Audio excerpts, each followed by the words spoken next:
तो कह रहे हैं कि जो ऊपर तृतीय स्थिति में स्थित द्रव्य है, अब उसमें तीन में से किसी एक का उदय आएगा तो उसकी उदयना करके उसको उदयावली में देगा। और जिस कर्म का उदय नहीं आएगा, मतलब तीन में से दो का उदय नहीं आएगा, तो उन दो को उदयावली के ऊपर देता है। ऐसे करके अंतरायाम को भर देता है। ठीक है, इसी बात को आगे की गाथा में कहते हैं। इसकी गणित नहीं समझाएंगे क्योंकि विषय कठिन हो जाता है, इसलिए आगे चलेंगे। एक गाथा है गणित की थोड़ी सी। ओ कट्टदि इति भागम, संपत्ति विशेषेण कमम्, संपत्ति विशेषहीण कमम्, शेषा संख्या भागे विशेषहीन खिवदि संपत्त, विशेषहीणेन खिवदि सर्वथ। इति भागम संपत्ति विशेषहीनकम्, शेषा संख्या भागे विशेषहीन खिवदि संपत्त। ओ कठिद इगि भागम संपत्ति विशेषहीण कमम्, तेषा संख्या भागे विशेषहीणेन खिवदि सर्वथ। कह रहे ओ पंडित इगि भागम, अपकृष्ट जो द्रव्य है एक भाग, उस एक भाग जो द्रव्य है उसको समपट्टी, समान पट्टी रूप से, है ना, जैसे पट्टी बना, जैसे अपन का 256 256 256 256 एक समान पट्टी बना देते। तो कह रहे हैं ऐसे समपट्टी है ना, समपट्टी रूप से, और विशेषहीन कमम्, और विशेषहीन चयहीन क्रम से। विशेष का क्या है? चयहीन क्रम से देता। एक शेषा संख्या भागे, और एक भाग जो द्रव्य है उसको भी विशेषहीन केवल सबत्तम, एक जो बहुभाग द्रव्य है, मतलब एक भाग द्रव्य है, कहने का मतलब है कि सबसे पहले अपकृष्ट द्रव्य निकालेगा, बहुभाग सत्ताई में रहेगा, एक भाग आएगा, एक भाग द्रव्य में फिर असंख्यात्मक का भाग देंगे, जो एक भाग अलग रखेंगे, जो बहुभाग आएगा उस बहुभाग को अंतरायाम में देंगे, और जो एक भाग आएगा उसको उदयावली में, जिस प्रकृति का उदय आएगा उसमें देंगे। तो क्या कैसे क्रम से देंगे? चयहीन चयहीन चयहीन क्रम से देंगे। अंतरायाम में भी चयहीन क्रम रहेगा, और ऊपर की स्थिति में तो चयहीन क्रम है। ऐसे पूरा द्रव्य जैसे पहले अपना सत्ता का होता था कि सबसे प्रथम निषेक में सबसे अधिक, फिर चयहीन फिर चयहीन फिर चयहीन, ऐसे करके पूरी जैसे गो पुक्षाकार रचना होती थी, वैसी की वैसा अपना द्रव्य हो जाएगा। तो उसके लिए वो क्या कह रहे हैं, ऐसे कैसे करेंगे? तो कह रहे हैं सबसे पहले हम द्वितीय स्थिति में स्थित द्रव्य को उठाएंगे, और उसमें से एक भाग आया उसमें फिर उसका भाग देंगे, एक भाग को तो हम उदयावली में देंगे, और जो बहुभाग आएगा उस बहुभाग को हम सब जगह देंगे। ठीक है, अंतरायण में भी देंगे और फिर उसके बाद उसको सब जगह देंगे। तो इस प्रकार से चयन ढंग से अपनी रचना हो जाएगी। बस इसको हम आगे नहीं पढ़ रहे दीदी। तो जब एक भाग उठाया, बहुभाग रखा हुआ है, फिर एक भाग में हमने फिर भाग हार दिया, तो उसका भी एक भाग तो उदयावली में दिया, बहुभाग हमने उसमें अंतरायण में दिया, और जो पहले का बहुभाग रखा है वो नहीं, बहुभाग है नहीं, ये कि जो बहुभाग आया ना, एक जो भाग आएगा उसका एक भाग तो अपन देंगे उदयावली में, और बहुभाग देंगे अंतरायण में, और उपरासन द्वितीय स्थिति आदि में सर्वत जगह। बस कोई जगह तो देना है अपन को उदयावली में। आप तो गुण श्रेणी नहीं है, गुण श्रेणी होती तो 3 जगह द्रव्य देते थे। नहीं, आपने ये कहा ना कि वो एक भाग में हमने भाग हार का भाग दिया, तो उसका एक भाग उदयावली में दिया। अरे यार, आप एक तो आज आवाज नहीं आ रही आप लोगों की, हमें क्या है, बस इसको आज तो ही समझ लो, अपन को इसकी गणित भी नहीं करना, बस इतना समझ लो जैसे वो अंतरायाम के निषेक खाली थे, वहां बिल्कुल वैसे निषेक रचना कर दी। अब एक एक करके कर्मोदय में आएगा, तो तो उसमें यही है कि जैसे अपन हमेशा जैसा करते हैं वैसे ही करना, इसको अलग से कोई नहीं करना। जैसे अपन सत्ता में से उठा करके द्रव्य को एक भाग निकालते हैं, अब एक भाग आएगा, उसका एक भाग अपन उदयावली में देंगे, बहुभाग अपन ऊपर सब जगह देंगे, अंतरायण में भी देंगे और प्रतिनिधि स्थिति में, द्वितीय स्थिति में भी देंगे। उसका फिर विभाजन यदि किसी को समझना है विशेष तो उसको फिर विकास छावड़ा जी की में या सुजाता जी की में बहुत अच्छा दिया है, उसमें वो भी करके दिए है कि कितना बार कितना कैसे कैसे के देना, तो उसको पढ़ लेना एक बार। सबके पास विकास छावड़ा जी वाली पुस्तक है, उससे समझ लेना कि कैसे ढंग से द्रव्य देना है।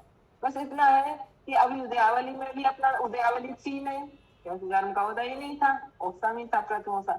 अब उदयावली और अपना अंतरायण जो खाली था उसको भी भर दिया और द्वितीय स्थिति में था ही। तो अब सब पूरी रचना कैसी हो जाएगी, चयहीन चयहीन का सबसे प्रथम निषेक में सबसे ज्यादा द्रव्य रहेगा, फिर चयहीन चयहीन ऐसे नाना बढ़ाने रूप अपनी पूरी निषेक रचना बन जाएगी। इन तीनों कर्मों का, मिथ्यात्व का भी, सम्यक मिथ्यात्व का, सम्यक प्रकृति का। बस सम्यक मिथ्यात्व सम्यक प्रकृति की उदयावली भी नहीं रहेगी और इनकी उदयावली में द्रव्य रहेगा। आगे गाता पड़े, समुदये चलमण समुदये चलमणिनम् समुदये चलमणिनम् मगाढं सदहदितच्चयम् अर्थम् तद्धि असद्भावम् तद्धि असद्भावम् अजानमानो गुणो गुरु नियोगा अजानमानो गुरुर्नियोगा समुदये चलमण मगाणं सद्धि तच्चयम् अर्थम् तद्धि असद्भावम् अजानमानो गुरु नियोगा। समुदये चलमणिर्मगाढं सदहदि तच्चयम् अर्थम् सदहदि असद्भावम् अजानमानो गुरुर्नियोगा सुत्तादोतम सम्मम् सुत्तादोतं सम्मम् दर्शिजन्तं जदान सदहदि दर्शिजं तं जदान सदहदि सोचेव हवदिमिच्छा सोचेव हवदिमिच्छा इट्ठी जीवो तदो पहुदि इत्थि जीवो तदोपहुदि सुत्तादोतं सम्मं दर्शिजन्तं जदान सदहदि सोचे वहवदिमिच्छा इट्ठी जीवो तदो पहुदि तादोतं सम्मं दर्शिजं तं जदान सदहदि सोचेव हवदिमिच्छा इट्ठी जीवो तदोपहुदि। देखो अब क्या कह रहे हैं इसमें, ये गाथा अपन की जीव कांड में भी आए हैं, नीचे वाली भी ऊपर वाली थोड़ी सी बदल के। तो इसमें कह रहा है समुदय, यदि कदाचित सम्यक प्रकृति का उदय होता है तो चल मलिन और अगाढ़ सद्यदि तच्चयम अर्थम श्रद्धान करता है, चलन मल और अगाढ़ से ऐसा श्रद्धान करता है किसका, तच्चयन तत्कार्थ का, तत्व का और अर्थ का श्रद्धान कैसा होता है वहां पर। अब चल मलिन अगाढ़ से होता है, चल मलिन अगाढ़ यानी हमारी अभी तक जो श्रद्धा जो थी जिसमें शिथिलता नहीं थी, जो एक अगाढ़ अटूट श्रद्धा थी, मतलब अभी तक तो ऐसी ऑप्शन सम्यक में के काल में, लेकिन अब उस श्रद्धा में थोड़ा सा क्या हो जाता है, चंचल हो जाती है ना, अब थोड़ा सा उसमें दोष लग जाते हैं अपनी श्रद्धा में, सदोष हो जाता है वो। तो कैसे, क्योंकि उसमें 3 दोष लग सकते हैं। 3 दोष का मतलब एक चल दोष, एक मल दोष, एक अगाढ़ दोष। चल किसे कहते हैं, तो कह रहे चल माने जैसे समुद्र की उसमें लहरें चंचल रहती, वायु का वेग आता है तो उसमें लहर उठ जाती है, ऐसे अपनी श्रद्धा में भी लहरें उठ जाती है थोड़ा सा, है ना। और फिर उसके बाद मल माने जो शंकादि दोष है वो दोष लग जाते हैं, इसलिए उसको मल दोष कहा। और अगाढ़ किसे कहते हैं? कह रहे जैसे बुढ़ापे में किसी वृद्ध व्यक्ति के हाथ में लाठी कंपन करती है, कांपती है, ठीक इसी इस प्रकार से इसमें भी अपनी श्रद्धा कांपती है। मतलब थोड़ा सा ऐसा है, थोड़ा सा पर उसमें दोष लग जाता है। तो कह रहे हैं किसके उदय से ऐसा होता है? ये सम्यक प्रकृति के उदय से ऐसा होता है। सद्दहदीय सद्भाव, ऐसा जो क्षय सम्यक दृष्टि जीव है, यदि वह गुरु नियोग, देखो गुरु के नियोग से, कैसे गुरु के नियोग से? अजान मानो यानी अज्ञानी गुरु के नियोग से, जिसको थोड़ा सा कम ज्ञान है लेकिन फिर भी देशात्मकता की अटूट श्रद्धा है, तो कह रहे ऐसे अज्ञानी गुरु के नियोग से असद्भाव यदि असमीचीन पदार्थ का भी सद्दहदीय माने श्रद्धान कर लेता है, कैसा? जैसा वस्तु स्वरूप नहीं है लेकिन वैसा भी यदि श्रद्धान कर लेता है तो भी उसको जैसा जिनेन्द्र भगवान ने कहा है ऐसी अटूट श्रद्धा रहती है। तो लेकिन अब वो उसको उसी रूप से सोचा कि भगवान ने ऐसे ही कहा है, आचार्यों ने ऐसे ही उपदेश दिया है, जबकि वो ऐसा नहीं है। लेकिन फिर भी अज्ञान गुरु के निमित्त से उसका ऐसा श्रद्धान बन गया है, तो कह रहे तो भी उसका सम्यक दर्शन नष्ट नहीं होता। लेकिन सुत्तादोतम सम्मम दर्शित जदम जदान सद्दहदी, सुत्तादो है ना, सूत्र है ना, आगम आदि को सम्मम माने उत्तम माने उसे आगम आदि के द्वारा सम्मम माने भले प्रकार से, दर्शित जन माने दिखाने पर भी, जदा ना सद्दहदी और जब श्रद्धा नहीं करता है तो उसके भावधि मिथ्या, उसी समय और मिथ्या दृष्टि हो जाता है। क्या कहा? बहुत अच्छी बात है समझने के लिए कि यदि अज्ञानी गुरु के नियोग से हमने किसी ऐसे असमीचीन मतलब उस पदार्थ पर भी श्रद्धा कर लिया जैसा वस्तु स्वरूप है नहीं, उसको भी हमने ऐसा मान लिया है, तो क्योंकि वो दोष सहित है तो उसमें ऐसा जीव है, वो कह रहे हैं उसमें चल मने नगाड़ दोष सहित ऐसा जीव है। अज्ञानी गुरु के नियोग से ऐसा असद्भाव ऐसे असमीचीन पदार्थ का भी श्रद्धा कर लेता है तो भी उसका सम्यक नष्ट नहीं होता है ना। लेकिन जब सुत्तादो तम सम्मम, लेकिन आगम आदि को खोल करके दिखाने पर भी, सम्मम माने भले प्रकार से आगम को दिखाने पर भी, दर्शित जनता माने दिखाने पर भी, जगह माने जब ना सिद्ध है, जब उसको नहीं मानता है, जैसे मान लो अपन की धारणा बन गई कि अकाल मरण नहीं होता है, ठीक है चलो मान लिया अपन ने एक प्रकार से, सम्यक तो नष्ट नहीं हुआ क्योंकि हमें ऐसे किसी हमारे गुरु ने हमें ऐसे ही सिखा दिया था। लेकिन फिर आगम में जब हम खोल करके दिखा रहे हैं कि देखो होता है फिर भी नहीं माने, तो कह रहे उसी समय मिथ्या दृष्टि हो जाए, सोचे हुए जावे मिथ्या, उसी समय मिथ्या दृष्टि हो जाता है। हिंदी पढ़ रहे हैं। उपसम सम्यक का काल पूर्ण है, नियम से तीनों विषय एक दर्शन मोहिनी प्रकृति का उदय हो, तहाँ सम्यक मोहिनी का उदय होते जीव वेदक संबंध दृष्टि हो है, सो चल मलिन अगाढ़ रूप तत्काल का श्रद्धे है, श्रद्धा करे है।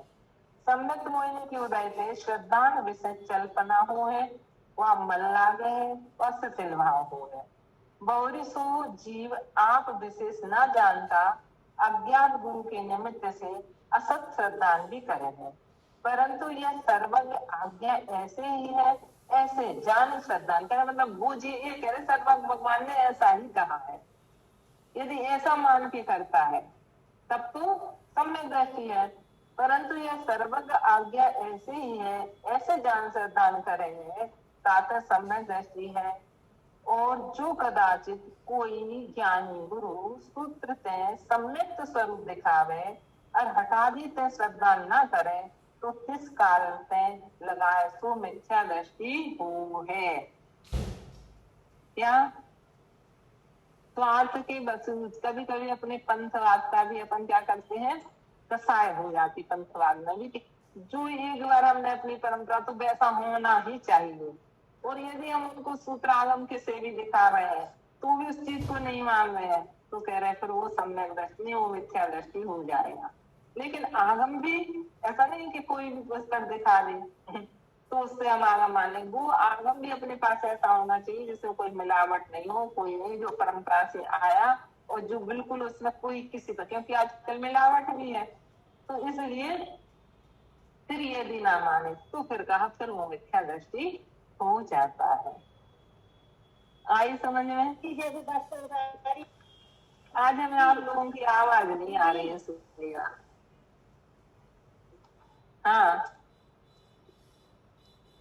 बोलो। दीदी जैसे कोई बस, जैसे हमारे गुरु ने कही कि बस तुम्हारी की पूजा नहीं होती, नहीं आ रही आवाज, फिर भी हम करें तो फिर से फिर इसको बंद।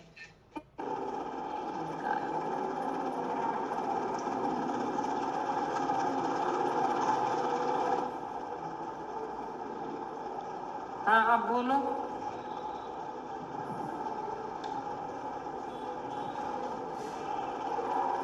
बोलो, आ रही?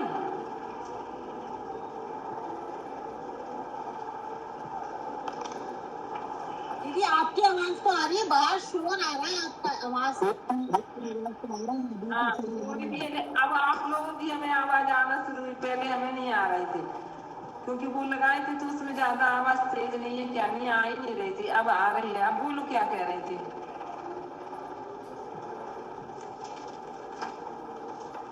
अब तो कोई कुछ इसी नहीं की पूछा, ओर दीदी आप ही पढ़ाओ।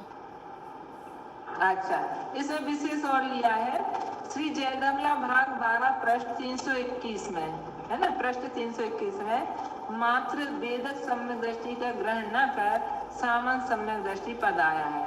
उसके अनुसार चाहे वेदक सम्यक दृष्टि हो या इसमें अपने इस गाथा में क्या किया, वेदक सम्यक दृष्टि के लिए अच्छे उत्तम सम्यक दृष्टि की अपेक्षा से कहा, और इसमें कह रहे हैं चाहे वेदक सम्यक दृष्टि हो या औपसमिक सम्यक उत्तम सम्यक दृष्टि हो, यदि गुरु ने उसे वह अन्यथा श्रद्धान करता है और सूत्र से सम्यक अर्थ के बतलाने पर भी वह हठाग्रही बना रहता है तो संक्लेश विशेष के बढ़ जाने के कारण वह उस समय से मिथ्या दृष्टि हो जाता है।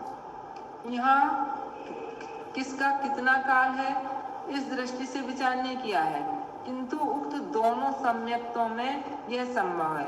इस दृष्टि से वहाँ सामान्य सम्यक दृष्टि पद का प्रयोग जान पड़ता है। क्या कहा कि औपसमिक सम्यक दृष्टि हो या चाहे उपसमिक सम्यक दृष्टि, कोई भी सम्यक दृष्टि हो, यदि वो गुरु नियोग से ऐसा अन्यथा भी श्रद्धान कर लेता है तो भी वो सोचता है यही सर्वज्ञ भगवान ने कहा है, ऐसा ही है, तो फिर वो सम्यक दृष्टि बना रहता है। और जब आगम को ज्ञानी गुरु के माध्यम से मिलने पर आगम को दिखाने पर भी नहीं मानता है तो फिर वह मिथ्या दृष्टि हो जाता है। ठीक है, दीदी इसके छाया सम्यक दृष्टि के साथ ऐसा घटित नहीं होता? नहीं, छाया सम्यक दृष्टि का नहीं लिखा है इसमें, उपसम जो उसमें आए ना जबल दमला में, उन्होंने सामान्य सम्यक दृष्टि पद ही दिया उसमें, तो उसमें छायक भी नहीं दिया, लेकिन इन्होंने इसमें बस दो ही दिए हैं, वेदक सम्यक, क्योंकि उसकी श्रद्धा तो बिल्कुल अटल होती है छायक सम्यक दृष्टि। वैसे भी छायक वाला तो मिथ्या दृष्टि हो ही नहीं सकता ना। नहीं, मिथ्या दृष्टि हो ही नहीं सकता, उसको फिर आगम दिखाएंगे, उसकी ऐसी श्रद्धा रहेगी नहीं ना। हाँ, बिल्कुल ठीक है दीदी। अब मिश्र प्रकृति का उदय, अब तीसरे गुण स्थान का उदय बता रहे हैं।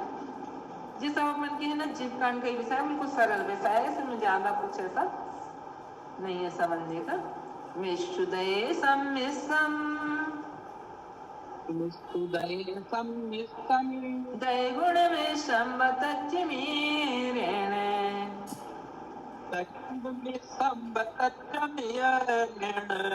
सदहदेक समय मरणे में चुवाए दुआ।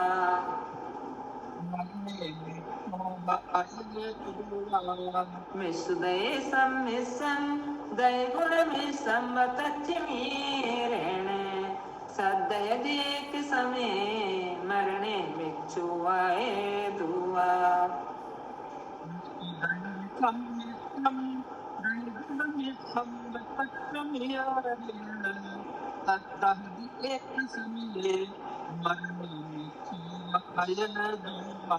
कह रहे हैं मिश्रुदय माने मिश्र प्रकृति का, मिश्र प्रकृति है ना सम्यक मिथ्या, सम्यक मिथ्या प्रकृति के उदय माने उदय होने पर कह रहे हैं दही गुण मिश्रम।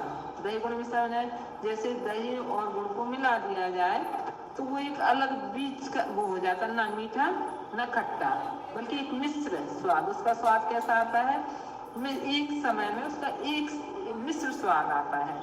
कह रहे हैं ठीक इसी प्रकार से मिथ्यात्म प्रकृति के उदय होने पर दही गुण के मिले हुए दही गुण के समान ही, जहाँ पर तत्व में ऋण, तत्व व अतत्व, इनके इन दोनों के, किसके? तत्व माने तत्व, और ये ऋण माने तच्चम, ये ऋण माने उसके इतर, इतर माने अतत्व। तत्व और अतत्व दोनों, इनको मिश्र रूपी श्रद्धान करता, श्रद्धा माने श्रद्धान करता, एक समय में उसका कैसा श्रद्धान होता है? पहले मान लो वो किसी दूसरे रूप उसका श्रद्धान था ना, फिर उसके बाद में जैसे ही उसको अपना सच्चा धर्म मिला तो उसका श्रद्धान यहाँ भी हुआ। अभी उसने उसको छोड़ा नहीं और इस धर्म पे भी उसको श्रद्धान हो गया, तो उस समय उसके एक मिले हुए परिणाम हो गए। वो एक अंतर्मुख के लिए होते, इससे ज्यादा नहीं होते। नहीं तो कोई सोचे तो बहुत लंबे समय तक ऐसा परिणाम चलता रहे, क्योंकि तीसरे गुण स्थान का काल एक अंतर्मुख ही होता है। तो इसलिए वो कहें एक समय में जो दोनों के प्रति श्रद्धा होती है ना, तत्व के प्रति भी और तत्व के प्रति भी, एक समय जब किसके समान? मिश्र श्रद्धा होती है, तत्व पे भी अतत्व पे। किसके समान? दही गुण मिश्रम, दही और मिले हुए गुण, दही और गुण के मिले हुए, जैसे दोनों को मिला दिया जाए, जैसे उसका स्वाद एक बीज का स्वाद रहता है, ठीक इसी प्रकार से यहाँ भी ऐसा एक परिणाम रहता है, मिश्र रूप परिणाम होता है। कह रहे उसे सम्यक मिथ्यात् गुणस्थान कहते हैं, है ना, मिश्र गुणस्थान कहते हैं। वो तीसरे गुणस्थान में आ जाएगा। मिश्र प्रकृति का उदय आएगा तो कहाँ आएगा? तीसरे गुणस्थान में। तेरे इस तीसरे गुणस्थान में मरण नहीं होता है। क्या? यदि या तो मिथ्यात्व में आकर के इसका मरण होता है, या फिर चौथे गुणस्थान में जाकर के उसका मरण होता है। लेकिन तीसरे गुणस्थान में ना मरण होता है, ना मरणांतिक समुद्घात होता है। तीसरे गुणस्थान में कोई आयु का बंध भी नहीं होता है। तीसरे गुणस्थान से ना देश संयम में जा सकते हैं, तीसरे गुणस्थान से ना सकल संयम ले सकते हैं। तीसरे गुणस्थान की बहुत सारी विशेषताएं कौन कौन सी? तीसरे गुणस्थान में मरण नहीं होता, सबसे पहली बात। तीसरे गुणस्थान में आयु कर्म का बंध नहीं होता। तीसरे गुणस्थान में मरणांतिक समुद्घात नहीं होता। तीसरे गुणस्थान में से पांचवें में नहीं जा सकते, तीसरे गुणस्थान से सातवें में नहीं जा सकते। तीसरे गुणस्थान से दो ही द्वार खुले हैं, या तो जाएगा तो पहले में, या जाएगा तो चौथे में, और उसका पहले या चौथे में जाकर के मरण होगा। तीसरे गुणस्थान में मरण नहीं होगा। ठीक है। मिश्र जो सम्यक मिथ्या प्रकृति ताका उदय होते ही जीव मिश्र गुणस्थान वर्ती हुई, तो एक समय विषय तत्व और इतर अतत्व इनको ही मिश्र रूप श्रद्धे हैं। जैसे दही गुण मिला हुआ हो और ही रसांतर को प्राप्त हो है, जैसे यहाँ सत्य असत श्रद्धा मिला हुआ हो जानना। वो इस सही धर्म पर भी श्रद्धा करता है, और अब उसने गुरु को देव आदि की श्रद्धा को एकदम, जो उस धर्म के प्रति पहले थी, उसको छोड़ नहीं पाया आगे, वहां भी है। यहाँ मरण होने से अंतर्मुख पहले ही नियमते मिथ्या दृष्टि, मरण जैसे होने के अंतर्मुख पहले ही नियमते मिथ्या दृष्टि असंयत हुई है। मिश्र विषय मरण नाही हुई है। ठीक है। आगे 108 नंबर की गाथा। मिच्छन्तं वेदन्तो जीवो विविरीय दर्शनं मोदे।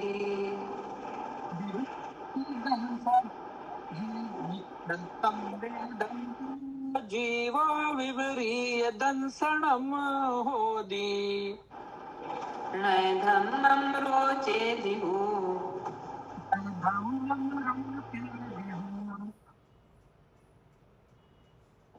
महुरं कुरसं जहाजुर्दो।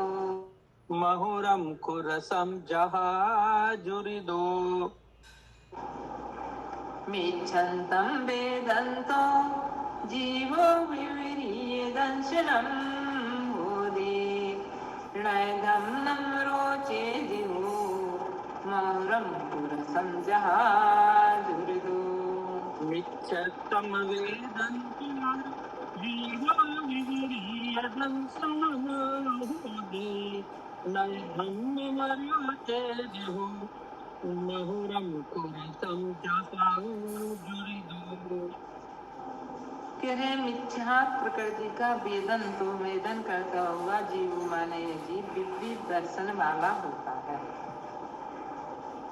मिच्छन्तम माने मिथ्या प्रकृति का वेदन तो माने उदय होने पर या मिथ्या प्रकृति का वेदन करने वाला ये जीव विपरीत दर्शन बोधि विपरीत श्रद्धान वाला होता है। नय धम्मम रोचि दिहु महुरम पूरसम जहाँ जुर्दु जुर्दु जुर्दु माने ज्वर से जहाँ माने यथा जैसे जुर्दु माने ज्वर से ग्रसित कोई व्यक्ति है तो उसके लिए मुहरम कुरसम जो मधुर रस है वो भी कैसा लगता है, रुचिकर नहीं लगता। ठीक इस प्रकार से मिथ्यास रूपी ज्वर से ग्रसित जो जीव है उसके लिए धर्म भी रुचिकर नहीं लगता। क्या कह रहे हैं, मिच्छन्तम वेदन्तो मिथ्या कर्म का उदय होने पर जीव विपरीत दर्शन वाला है ना, तत्वार्थ के प्रति अतत्व का श्रद्धा करने वाला होता है। नय धर्मम होती उसको धर्म रुचिकर नहीं होता। किस प्रकार से, उसी प्रकार से उदाहरण दे रहे हैं जहाँ माने जैसे जुर्दो माने ज्वर ग्रस्त व्यक्ति के लिए मुहुरम पुरसम मधुर रस भी कैसा लगता है, कड़वा लगता है। उसी प्रकार से उसके लिए धर्म भी अच्छा, हितकारी बात अच्छी नहीं लगती, जिसमें अहित होना है वही बात अच्छी लगती है और उसमें अपनी प्रवृत्ति होती है, उसमें अपना मन लगता है। क्यों? क्योंकि मिथ्यात्व कर्म का उदय है। एक गाथा और है 109 नंबर की है ना, उसको पढ़ते हैं।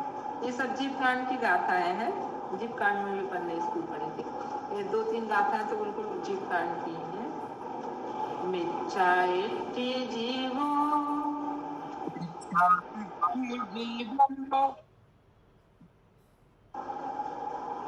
कोविटम पवयणम न सदयदे इट्टम पवयणम न सदहदे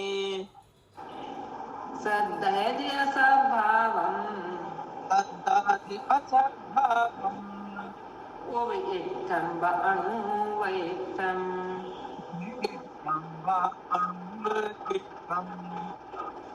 मिच्छाइति जीवो कोविटम पवयणम न सदयदे सदयदे असभावम कोविटम अणुवैटम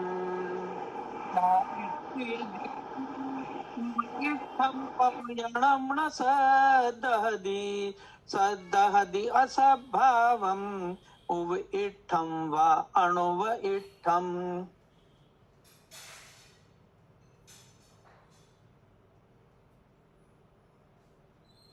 दीदी माइक,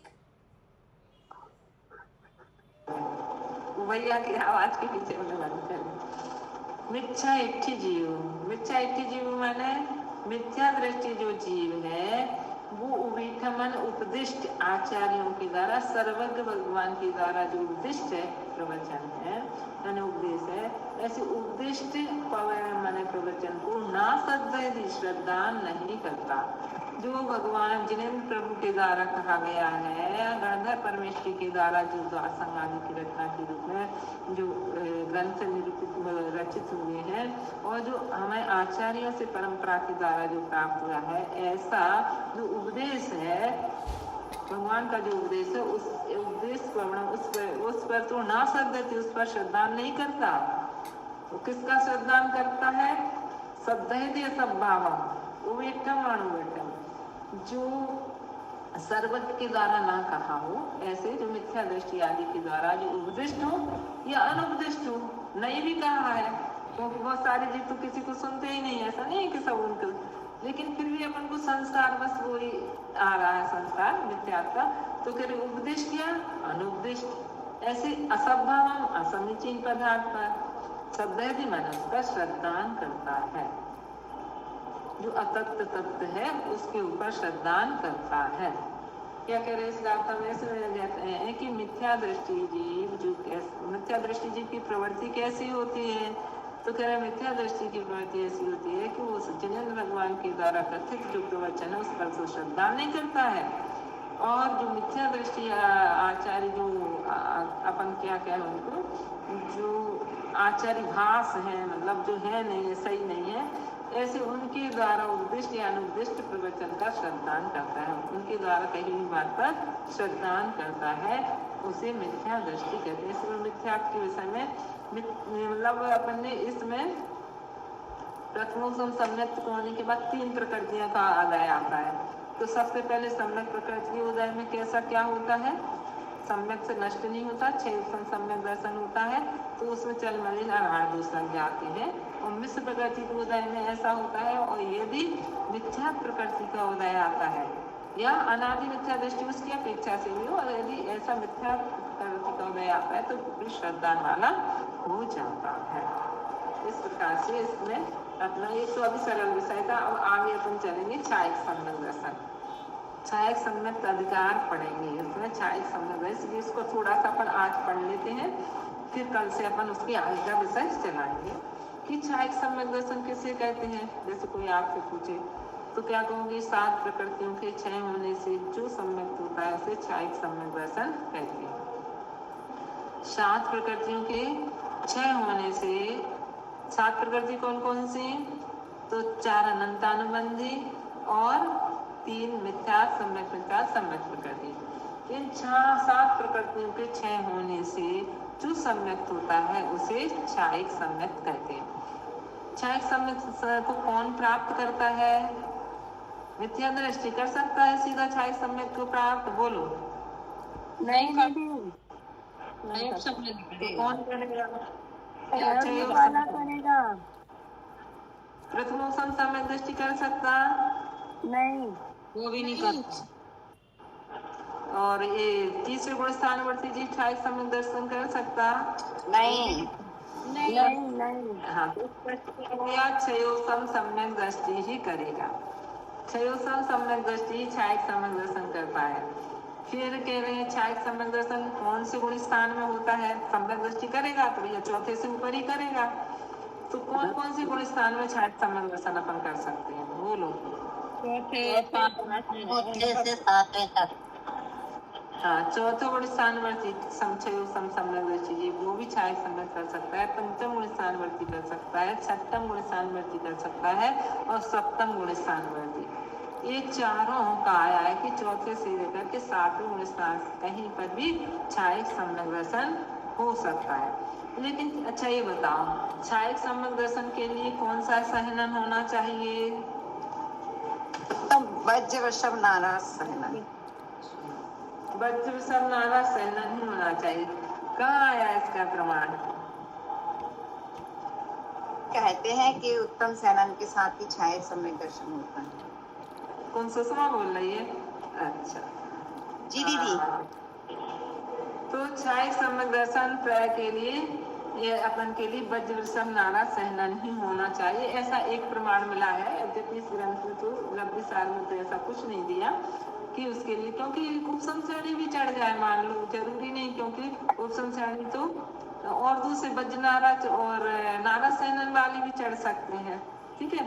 अब वो छायक सम्यक दर्शन करके वो भी उपसम श्रेणी भी चढ़ सकते हैं ऐसा, लेकिन कहा नहीं, एक ग्रंथ में ऐसा प्रमाण मिला है स्पष्ट रूप से कि छायक सम्यक दर्शन वज्र शम नाराज सहनन वाला ही होना चाहिए, उसको ही छायक सम्यक दर्शन होता है, ठीक है। अच्छा, छायक सम्यक दर्शन कौन से काल में उत्पन्न होता है?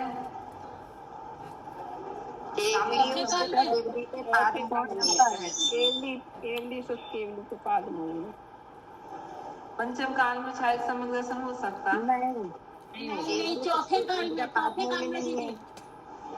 तीसरे काल में छायक सम्यक दर्शन हो सकता? आपको बात है दीदी? तीसरे में तो तीसरे में आदिनाथ भगवान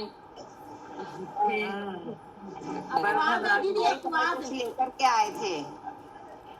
वो तो लेके आए थे, लेकिन लेकिन भरत चक्रवर्ती के श्री वर्धन आदि जो पुत्र थे ना, वो निगोद से निकल करके आए थे। कहाँ से निकल के नित्य निगोद से आए थे? कहते हैं वो उसी तीसरे काल में मुक्त चले गए थे। तो इसलिए तीसरे काल में भी छायक सम्यक, तीसरे काल में और चौथे काल में भी छायक सम्यक दर्शन होता है। दीदी तीसरे हाँ। तीसरे काल में तो यूँ कहते हैं हुंडा काल के वजह से हुआ था, ये तो अपवाद हो गया ना एक तरह का। भले ही अपवाद हो गया, हो तो सकता है ना। अच्छा अच्छा अच्छा। दीदी भरत चक्रवर्ती को बोले तो उसको निषेध नहीं कर सकते अपन की नहीं होता, होता तो है तीसरे काल में भी।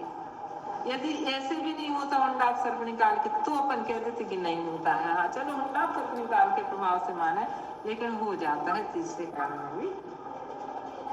ठीक है, तो इसलिए हाँ अब अपने सामने। हाँ जी, लिया है उसको पंचम काल में हो सकता है, जिसने चतुर्थ काल में जन्म लिया है उसको पंचम काल में चतुर्थ काल में जन्म लिया है तो पंचम काल में मोक्ष चला जाता है। लेकिन चतुर्थ काल में ही वो केवली शुद्ध केवली का पालन, अब जैसे भद्रभाव शुद्ध केवली थे, अब पंचम काल में उनको उनका पालन। अब ये अपन के लिए प्रश्नवाचक चिन्ह है, क्योंकि पुस्तक में जो खुलासा किया उसमें तो तीसरा और चतुर्थ काल ही दिया है। शुद्ध केवली के बाद पांचवें काल में भी मानेंगे, इस हिसाब से तो फिर पंचम काल में भी मानेंगे। हाँ, क्योंकि शुद्ध केवली का पाद मूल है मान लो, और लेकिन वो चौथे काल में जन्मा हुआ है। क्या आ रहा है? चौथे काल में जन्मा हुआ है तो पंचम काल में उसको मोक्ष हो जाता है, ये तो है। लेकिन छायक सम्यक दर्शन होता कि नहीं, ये वाला अपन के पास अभी इस प्रमाण है। ठीक है, इसकी हिंदी पढ़ा है, इसके अपन एक गाथा पढ़ेंगे आज। और केवली शुद्ध केवली का ही पादमूल चाहिए पड़ता है, तभी अपन को छायक सम्यक दर्शन हो सकता है। तो इसकी एक गाथा आज पढ़ेंगे, फिर कल पढ़ेंगे अपन इसको, है ना। दंसण मोह खवणा। दीदी मंगलाचरण भी तो पढ़ना था। अच्छा, वो टीकाकार वाला, वो अपन तो करते ही नहीं है, शुरू में भी था लेकिन अपन उसको करते ही नहीं है, तो हमने इसमें भी नहीं किया। है ये बहुत सुंदर लग रहा था, मैंने कहा इसलिए कहा सवाल है। हाँ, जयंत्यर्हत विदुतांगे सूर्योपाध्याय साधवा लोकेस्मिन् भव्य लोकानां शरणोत्तम मंगलम। जयंत्यर्हत विदुतांगे सूर्योपाध्याय साधवा लोकेस्मिन् भव्य लोकानां शरणोत्तम मंगलम। अपन पहले वैसे कर चुके थे, लेकिन रोज इसको नहीं करते थे, अब टीका आपको पढ़ने ही पड़ते, तो ऐसा हो गया है ना। तो इसमें छायक सम्यक दर्शन के लिए उत्पत्ति सामग्री का निरूपण करते हैं आप। दंसन मोह खवणा पट्ठव गोकम भूमि जो मणसो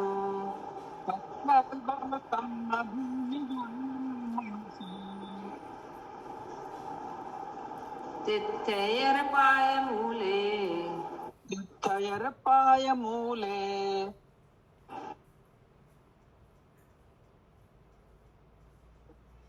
दीदी माइक खोलो। दीदी माइक।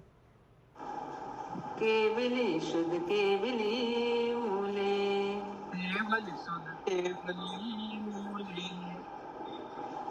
दंसन मोह खवणा पट्ठव गोकम भूम जो मणसो तिथ्यैर पाय मूले केवल शुद्ध केवली मूले। दंसन मोह खवणा पट्ठव गोकम भूमि जो मणुसो तिथ्यैर पाय मूले केवल शुद्ध केवली मूले।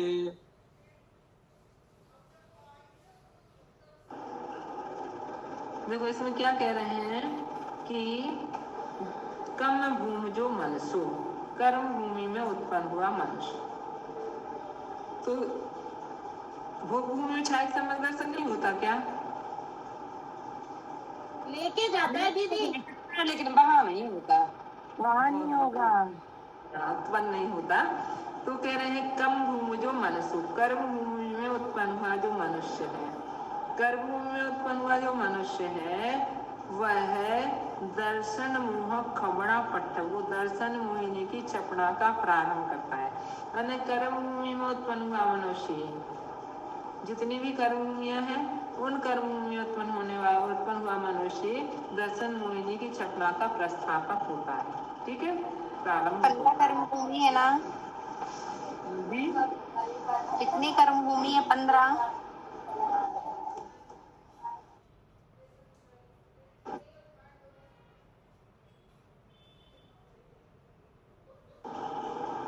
बोलो 15 कर्म भूमि।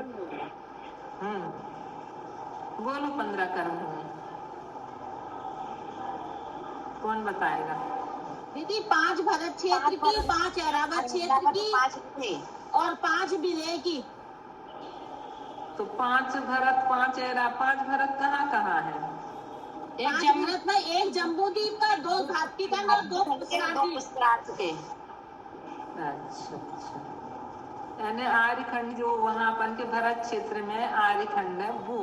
और अच्छा ये बता तुम 2.5 द्वीप के आगे कौन सा वो है? कौन सी वो है? वो जगन्य भोग भूमि है दीदी, जगन्य भोग भूमि। चलो, तो वहाँ के जीप नहीं करते ना छाया सम्यक दर्शन? 2.5 द्वीप से वहाँ नहीं होता। 2.5 द्वीप के बाद मनुष्य नहीं पाए जाते, त्रियंच पाए जाते हैं। और मनुष्य करता है दर्शन मोहिनी की चपड़ा का प्रारंभ, त्रियंच नहीं करता। त्रियंच में जन्म ले सकता है, तो त्रियंचों को भी छाया सम्यक दर्शन होता कि नहीं होता? होता है ना? त्रियंचों को छाया समय दर्शन नहीं होता। क्यों नहीं होता? समय दर्शन नहीं होता। नहीं दीदी, अगर उसने पहले आयु का कर्म बंद कर लिया, मनुष्य गति में त्रियंच आयु का अगर उसने बंद कर लिया है और बाद में उसने छाई सम्यक दर्शन किया, तो वो लेके भोग भूमि जाता है फिर। हाँ, जो कृत सम्यक दृष्टि मरण करके फिर वो वहाँ जाएगा, वहाँ उसका पूरा कर लेता है निष्ठापन, भोग भूमि में भी निष्ठापन वहाँ कर लेता है वो। हाँ, तो अब उसी यही सब पढ़ेंगे अपन। बहुत अच्छा विषय है। कह रहे हैं कि इस प्रकार से कर्म भूमि में जो मनुष्य है वो ही दर्शन मोहिनी की चपड़ा का प्रस्थापक होता है, प्रारंभ करने वाला होता है। और केवली और शुद्ध केवली के मूल में, यानी पाद मूल में ही, मतलब पाद मूल से अर्थ क्या, उनके ही उसमें रहता करके पाद मूल में तीर्थंकर भगवान के पाद, 3 चीजों में, या तीर्थंकर भगवान के पाद मूल में, या केवली के पाद मूल में, या शुद्ध केवली के पाद मूल में वह दर्शन मोहिनी की छपड़ा करता है। अच्छा, अब एक चीज और बता दूं, क्योंकि आगे पढ़ेंगे वो तो सब क्लियर तुम लोगों को हो ही जाएगा। कि जैसे मान लो कृष्ण जी हैं, तीसरे नरक में है, वो तो छह सम्यक दृष्टि है, ठीक है। अब वो छह सम्यक दृष्टि है, अब वो जब इसमें आएंगे तो फिर उनके पास तो वो छाया सम्यक दर्शन कैसे करेंगे, क्योंकि उनको कोई अन्य तीर्थंकर मिलेंगे ही नहीं, केवली शुद्ध केवली का पाद मिलेगा ही नहीं।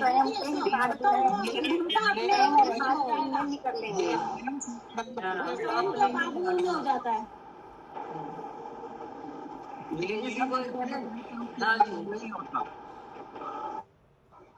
ये नियम तीर्थंकर प्रकृति का, जिसने बंद क्षमिक सम्यक दर्शन के साथ किया है, उसके ऊपर लागू नहीं होगा।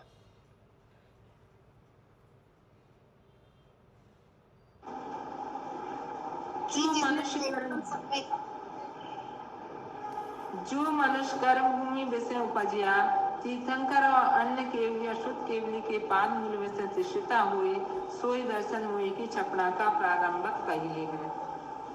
जाते अन्यत्र ऐसा विशुद्ध ज्ञान, ऐसी विशुद्धि अन्यत्र नहीं बनती, कह रहे हैं जाते अन्यत्र ऐसा विशुद्ध ज्ञान ना हुए। अधाकरण के प्रथम समय से लगाए यावत मिथ्यात्व मिश्र मोहिनी के द्रव्य सम्यक प्रकृति रूप हुई संक्रमण करें, तावत अंतर्मुहूर्त काल पर्यंत दर्शन मोहिनी की चपड़ा का प्रारंभिक कहिए है। कहाँ तक कहेंगे? चपड़ा का प्रारंभ क्रियाधाकरण से लगा करके जब तक सम्यक मिश्र मिथ्यात्व और मिश्र मोहिनी का द्रव सम्यक प्रकृति रूप संक्रमण कर देता है तब तक वो उसका प्रस्तावक कहा गया है। विशेष यहाँ कर्मों मनुष्य को दर्शन मोहिनी की छपना का प्रस्तावक बतलाया गया है।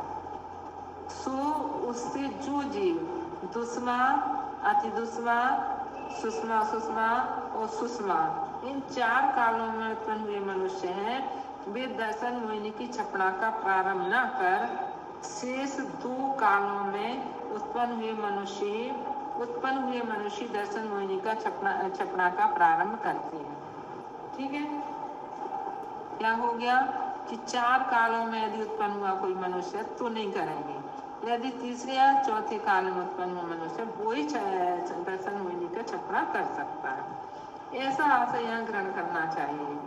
सुषमा दुष्मा काल में उत्पन्न हुए मनुष्य दर्शन मोहिनी की छपना का प्रारंभ कैसे करते हैं? वो तीसरे काल में कह रहे हैं, कैसे करते हैं? फिर इस शंका का समाधान करते हुए धवला पुस्तक 6 पृष्ठ 247 में बतलाया है कि वर्धन कुमार आदि जीव एक इंद्रियों से आकर मनुष्य हुए थे और उन्होंने उसी भाव में दर्शन मोहिनी की छपना की थी। इससे विदित होता है कि सुषमा दुष्मा काल में उत्पन्न हुए मनुष्य भी दर्शन मोहिनी की छपना का प्रारंभ करते हैं। ठीक है दीदी, तो इनको तो आदिनाथ भगवान तीर्थंकर का सानिध्य मिल गया था इसलिए छपना कर ली इन्होंने। और क्या न सानिध्य तो नहीं कर सकते थे ना, केवली शुद्ध केवली या तीर्थंकर 3 का पादरूप चाहिए। हाँ बिल्कुल, और आदिनाथ भगवान हमारे तीसरे काल में ही हुए थे। अब उस काल में उत्पन्न हुए इसलिए इनको उनका पादमल मिल गया तो इनको भी हो गया। हाँ बिल्कुल बिल्कुल। अब यही प्रश्न अपना बस एक समाधान के लिए रह गया कि मानो भद्रभाव शुद्ध केवली हुए है ना, अब वो तो पंचम काल में हुए। मान लो कोई ऐसा चौथे काल में जन्मा हुआ कोई जीव है और उनको भद्रभाव शुद्ध केवली का पादमूल मिल जाए तो उनको क्या छाई सम्यक दर्शन हो सकता है? क्योंकि चतुर्थ काल में उत्पन्न हुआ जी पंचम काल में मोक्ष चला जाता है। तो दीदी को वो तो इसलिए मोक्ष जा रहा है कि इसको ब्रज प्रसाद नारायण सेनन, पंचम काल में ब्रज प्रसाद नारायण सेनन तो है ही नहीं, तो भद्रभाव को तो होगा ही नहीं ना ब्रज प्रसाद नारायण सेनन। नहीं तो उनसे मतलब नहीं है, हम तो चतुर्थ काल में ही कह रहे हैं जिसको वज्र समनारा सेनन है वो चतुर्थ काल में उत्पन्न हुआ है, लेकिन उसके भी सानिध्य इनका मिल गया भद्रभाव स्वामी जी का। अच्छा तो फिर वो छाई सम्यक दर्शन करके मोक्ष चला जाए। है ना, तो ऐसा हो सकता है क्या? ऐसा कोई अभी प्रमाण नहीं मिला, लेकिन मतलब जो आगम से बाधा नहीं पहुंचती है, क्योंकि जैसे तीसरे काल में, वैसे तो चतुर्थ काल में ही मोक्ष आते, हुंडासर्प काल का प्रभाव है ये अपन ने कहा, लेकिन तीसरे काल में हुंडा काल के प्रभाव से तीर्थंकर का पादमूल मिल गया उनको, वो वहां मोक्ष चले गए। ऐसे पंचम काल में भी कोई चतुर्थ काल में जन्म हुए व्यक्ति उनको मुनिराज हो और उनको इनका पादमूल मिल जाए, छाई सम्यक दर्शन करके मोक्ष चले जाए। तो दीदी भद्रभाव जी को 11 में 14 पूर्व का ज्ञान था, और तब तो श्रुत के नहीं थे, बिना उसके श्रुत के भी नहीं कह सकते। नहीं हाँ ठीक है दीदी, ठीक है, आज इतना ही। जो श्रुत केवली होते हैं वो श्रुत केवली समाधि मरण करके कौन से स्वर्ग पर जाते हैं? शुद्ध केवली स्वर्ग में कहीं ऊपर भी जा सकते हैं, ऊपर के स्वर्गों में भी जा सकते हैं और कहीं भी जा सकते हैं, मतलब दूसरे स्वर्ग से वैमानिक देवी होंगे तो दूसरे स्वर्ग से लेकर के उसमें कहीं भी जा सकते हैं। इसलिए श्रुत केवलियों का आता है कि जरूरी नहीं है कि उस भाव से मोक्ष जाए, उनके लिए स्वर्ग भी जा सकते हैं। दीदी जो जीव कांड कब से शुरू करेंगे हम? अब देखो जीव कांड करते कि कर्म कांड करते हैं? दीदी पहले शायद सम्यक करवा देंगे, शायद सम्यक करवाएंगे, लेकिन बस यही है कि जैसे अभी अपन ने गणित छोड़ दी ना, नहीं तो उसमें 2 दिन लग जाते हमें, 3 दिन गणित समझाते थे। तो फिर अपन इसको गणित नहीं करेंगे और अपन उसको आगे विषय चलाएंगे। तो दीदी आपने गणित क्यों छोड़ दी? सब लोग तो कह रहे थे कि अब वो क्या होता है, कठिन हो जाता, जो जिन लोगों को नहीं आता ना विषय, जिनको आता है उनके लिए तो ठीक है, और जिनको नहीं आता उनके लिए फिर कठिन हो जाती है। जिनको समझना है तो उनके लिए अलग से समझ लो, नहीं तो उसमें बीच क्लास में फिर वही गणित ही गणित हो जाती ना, तो फिर वो सब लोगों को जिनको उनको नींद आने लगती है। तो दीदी जीव कांड में भी तो गणित बहुत है। गणित है उसमें भी ज्यादा नहीं करेंगे एक बार क्या आधा घंटा ये ले लो विषय और आधा घंटा जीव कांड का ले लो, आधा घंटा हो जाए, दो विषय, आधा घंटा इसका, आधा दीदी शुद्ध पंचमी से लेना उसको, ऐसे नहीं। माइक माइक माइक शुद्ध पंचमी के बाद ही शुरू करेंगे इसको, तो है ना। अभी जब तक अपन सेटिंग का पुस्तक आ जाएंगे सबके पास, लेकिन हम ये सोच रहे हैं अभी हमारे डिसाइड हो जाने दो कि जीव कांड, लेकिन कर्म कांड तो तुम लोग सब पढ़ ही चुके, लेकिन कर्म कांड में क्या है कि बहुत सारे लोग जुड़ने तैयार हैं। तो जीव कांड में सब लोगों का पढ़ा हुआ है प्रणब सागर महाराज जी से, और कर्म कांड उनसे पढ़ा हुआ नहीं है। तो देखते नहीं तो जो जीव कांड के जो पेपर निकलते थे ना प्रणब सागर महाराज जी के, उससे हाँ जी वो लोग हाँ, तो कर्म कांड में जोड़ेंगे तो हम ऑनलाइन उन लोगों की क्लास लेंगे फिर कर्म कांड की, फिर अपन दीदी कर्म कांड ही ले लो। हाँ, तो फिर कर्म कांड ले लेंगे, इसलिए उसमें कुछ जिनको जुड़ जाना इसका तो अपना चले ही जाना अपने साथ का, है ना। ठीक है, आप तो कर्म कांड पढ़ ठीक है ना। बोधि समाधि प्रणाम शुद्धि